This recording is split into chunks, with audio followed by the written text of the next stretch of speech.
I'll start this one. Sure. Okay. Go ahead. It's been some days. It's been some days since we've been able to do this. So now that we're coming literally back to the table just to have a conversation, what we've talked about before this is that entheogens is the most important aspect to this whole thing, and that's what this whole foundation was built on, right? So then that got us into talking about shamanism, of course, because that's the most, I think it's the most appropriate term almost for what this is now and what this has become. Like, as far as like how society views this whole experience with these entheogenic, substances, is kind of it's in light of the whole shaman archetype. Like, we have an interest in that. There's a mystery to it. People are naturally attracted to it, whether they see it as taboo or something that's just interesting. It's divining, it's talking to the dead, it's doing all that stuff to where it's so outside the normal everyday lives that most people live, and it seems so archaic, or that it's almost like nobody does it anymore. And then we learned that people do it. When we rediscovered these people in the Amazon basin and with ayahuasca, and we're like, okay, shamans do exist, and these people, or these medicine men and women, are doing these plant ceremonies with people and bringing them through these journeys and vision quests, and as I think about it, the thing is, it's like, and it's been great. It's been a great first lesson, first introduction for modern day society back with the entheogens and the practices that come along with them. But what I've seen during my time here is that a lot of people are thirsty and craving for the spiritual connection, interpretations, and want to know what's going on a deeper level. But when they go to a lot of these places, especially native English speakers, they're not going to be able to get that full connection, because the shaman or whoever the administrator of the plant medicine is not going to be able to explain these things or give them the wisdom behind it, and two, it also depends on what those people use it for in the first place, because how you use it is going to dictate a lot of things, because some people use it strictly just for healing and talking with the ancestors, and other people to really explore the more existential things that, having to do with life, and others for psychological traumas or addictions. And there's so many different reasons why people go into it. But then we also have the ancients, of the Cometian or Egyptian cultures, the Mesopotamian cultures, the Indus Valley cultures, and then even the Americas, and then the Mesoamericans especially. But all these civilizations were using entheogens, and these civilizations were modeled off of what they were experiencing in the entheogenic realms, or what we call the quantum spiritual realm. So they were bringing through that information, and that's why the Cometians said that they modeled Kemet off of the heavens as a reflection, and hence the whole as above, so below.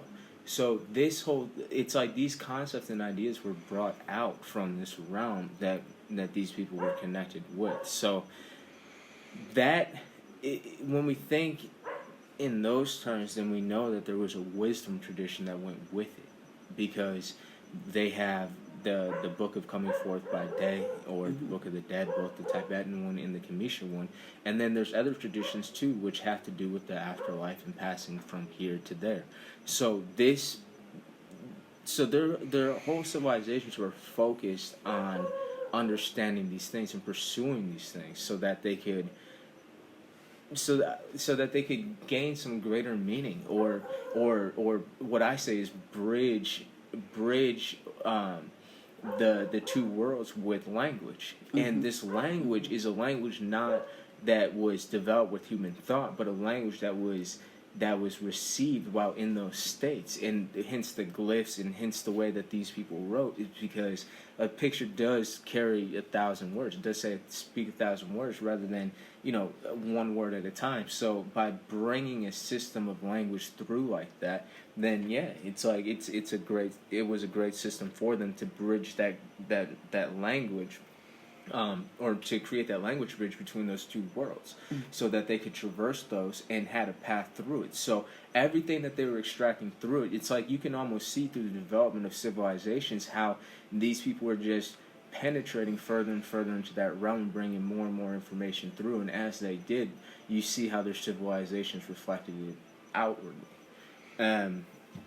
When you look at today, I think, in bringing it all back around, that's why people have such an interest in this, is because it's perennial. It's something that's in our blood, literally. And we don't have a modern system for how we traverse the afterworld, or the other side, if you will. We have our ideologies that are boxed in with religion, but we know that it's a much more expansive and inclusive reality than the one that we presently experience every single day. So we are being naturally pulled to that. That's what I mean by that pull. People are feeling it. They're feeling a call. People are waking up. But in order to do that, what they're being called into, that is the mystery. I mean, that is the mystery. That is the church in the wilderness. So to go into that mystery and to take part in that fellowship is to pass through that gateway, is to pass, it's to make the crossing. I mean, that is the galactic crossing point, if you will, and that is to cross that point and go into those realms, but go into those realms with the direction and knowing what you're experiencing. Because what I've laid out on the Mystic Arts website under the Entheogens page is talking about the different realms. As I introduced the entheogenic arts, as I say, I also introduced a lot of different talking points having to do with the experiences that come with it. Because people don't know who I am, as far as like my name goes, and which is May, by the way. And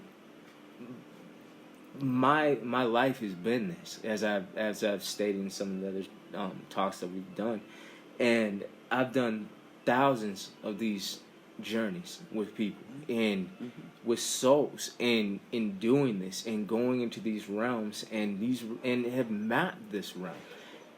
My ability has been as somebody that can pass between these realms, or stand in between these realms and guide people's experiences in and out of these realms, so they can get the very most out of it and understand what it is for in the first place.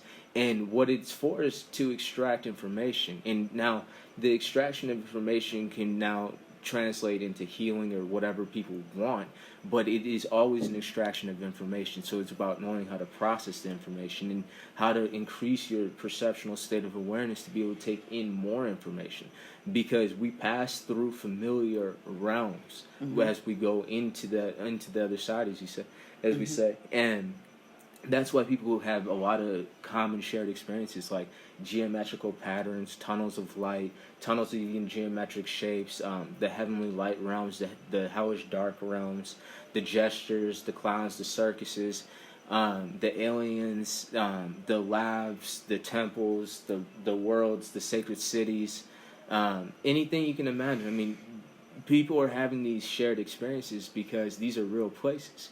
And these places are what our ancestors knew about. And they mapped these things out because they knew that our souls, or our spirit, or our consciousness, whatever people want to call it, traverses the planes of existence. And as we do, there's a path that is, quote unquote, the right path. And these other paths lead to a lot of problems that people face. And this is all about just bringing more clarity and understanding having to do with these things, because this is the cutting edge so-called science of today, is the study of consciousness.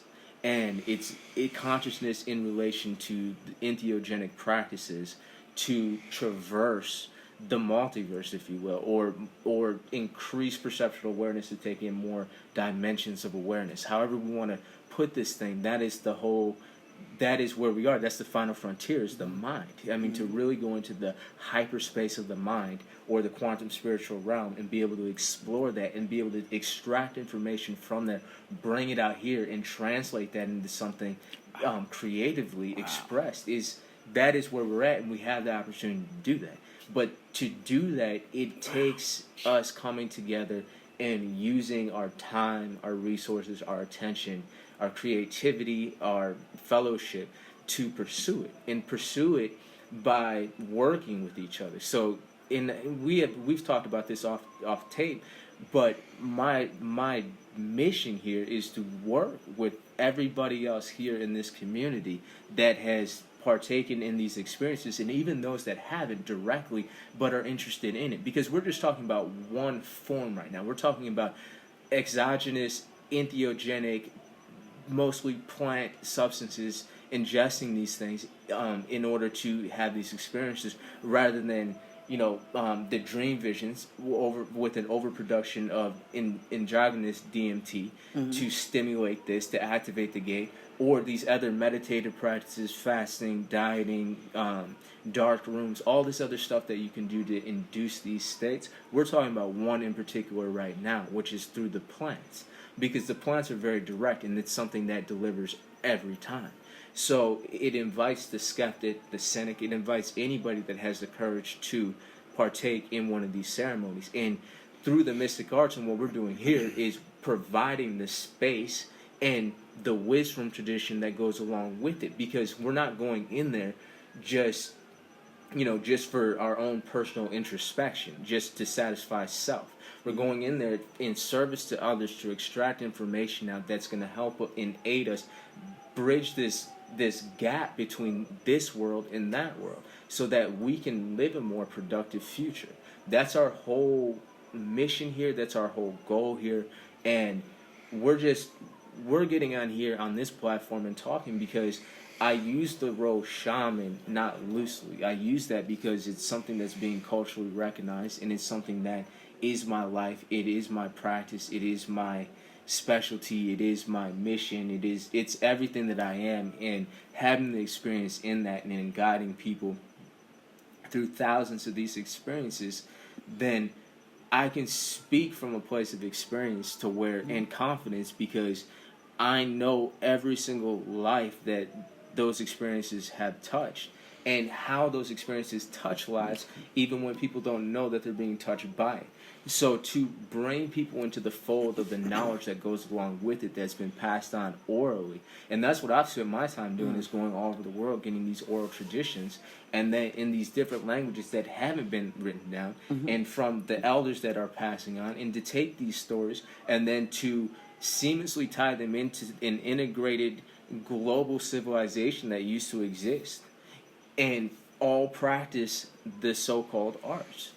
And that's why we're here today, is because the arts are re-emerging, because humanity has called for the arts to re-emerge, because the arts are an expression of human thought, of human consciousness, of consciousness development, and our transmigratory journey through existence. I mean, as a collective whole, that's what the arts represents. So the arts isn't owned by any person or thing. The arts is us. It is our expression, our creative expression in this realm, and in other worlds as well. So only by really understanding what these arts are and encompass, which is our entire reality in everything that we know. So we are approaching this as scientists. Why? Because we are scientists. We're research scientists going into the final frontier, into an unexplored region of existence, and we're going in there with courage, and we're inviting others that are interested in doing this and partaking in this mission, in this job, in this moment that is going to forever stand in the history of humanity. Because as we reposition ourselves back on this path, then we are the first that are really going in there to investigate these things with pure hearts, because no matter what, pureness of heart, pureness of intent always has to be there in order to go far. Yeah. So even if others are dabbling in it for whatever intended purposes, there's no need to be concerned or worried, because there's only so far that they could never go. will ever be allowed to go, because this is something, and we are judged by our own heart. So, for those that do belong to that family of truth, as we call ourselves, and as we know ourselves as, then we are the scientists, the researchers, we are the warriors, we are the pioneers, we are the ones that are going into this unknown. But you're going there with somebody. At least myself and I'm at least the first one to come out and really say that it's like I have thousands of these experiences under my belt to be able to lead people through these experiences, so that you can extract the most information that you can, and you will better understand things that I've mapped out, and how those things will always stand the test of time and truth, because that is what is the shared collective consciousness that I've spent my time going through endless information here, dissecting and analyzing it all, deciphering, decoding it all, to be able to see how we are thinking at this present moment in time, and based on that, here we are. It's going to be exciting. Mm-hmm.